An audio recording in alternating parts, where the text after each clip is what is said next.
Before you continue, I want to be completely honest with you. This video is not for entertainment.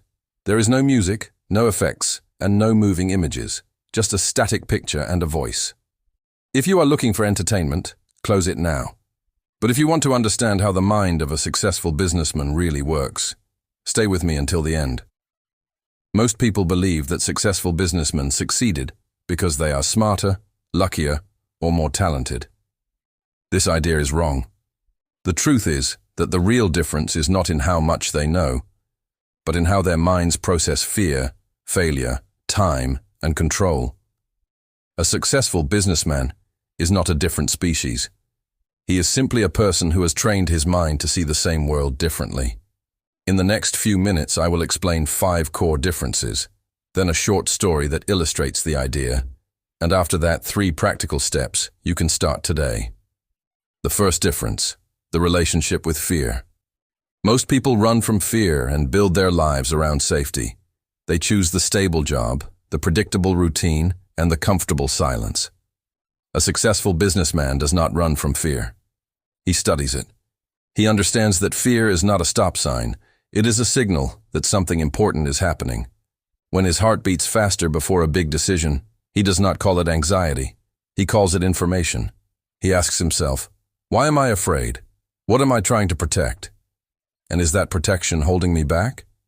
The second difference: the relationship with failure.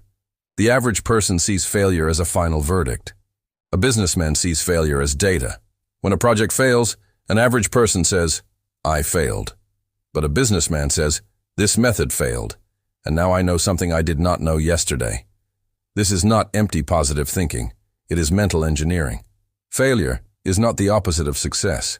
It is the cost of learning what works. The third difference: the relationship with control.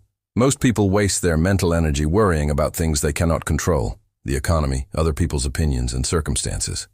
A businessman trains his mind to divide the world into 2 boxes: what I can influence and what I cannot. He refuses to waste a single thought on the second box. This gives him a hidden advantage. While others are paralyzed by worry, he is already working on the next small step. Control is not about power. It is about focus. The fourth difference: the relationship with time. The average person spends time. A businessman invests time. He understands that time is the only asset that cannot be bought back. He does not ask, what is the easiest thing I can do today? He asks, what is the highest value action I can take right now? He is willing to be bored. He is willing to be uncomfortable.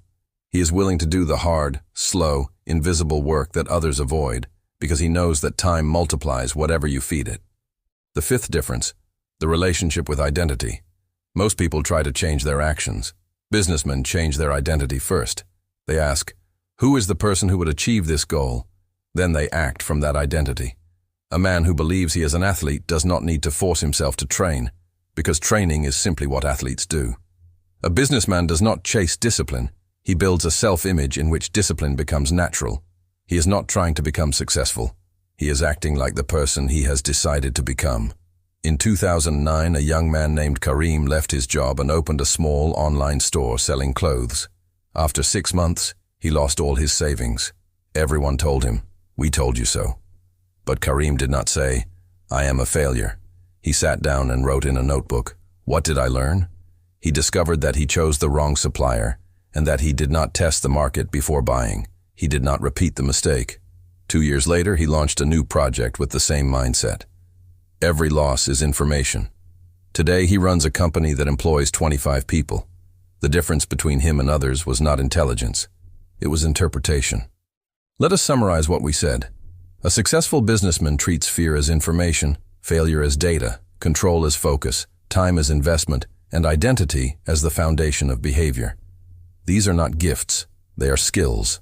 And skills can be trained. If you want to start training your mind today, do 3 simple things. First, start a decision journal. Write down the big decisions you make, why you made them, and what you expect. Review them a month later. This habit will reveal your thinking patterns and show you where your logic is weak. Second, practice delayed gratification once a week. Choose something uncomfortable that benefits you in the long term and do it. Wake up early, read instead of scrolling, or finish a task you have been avoiding. Each time you do this, you strengthen the mental muscle that separates a businessman from an average person. Third, protect your attention. Your attention is the most valuable thing you own. Where your attention goes, your life follows. Choose your information the way you choose your food. Be silent. Be still. Let your mind become clear. If you have reached this point, you were not looking for entertainment. You were looking for understanding. And that is the first sign of a mind that can succeed. Take this video as a test. If you finished it, you have patience. If you thought about its words, you have depth. And if you apply even one idea, you have what it takes to change your life. The world is full of smart people who failed and talented people who wasted their potential. But it is not full of people who can think clearly, act patiently, and endure silence. Be one of those people, and you will not need to chase success. You will become the person that success follows. Thank you for staying until the end. If this video helped you, watch it again in a quiet moment. And remember, the screen was static, but your mind is not.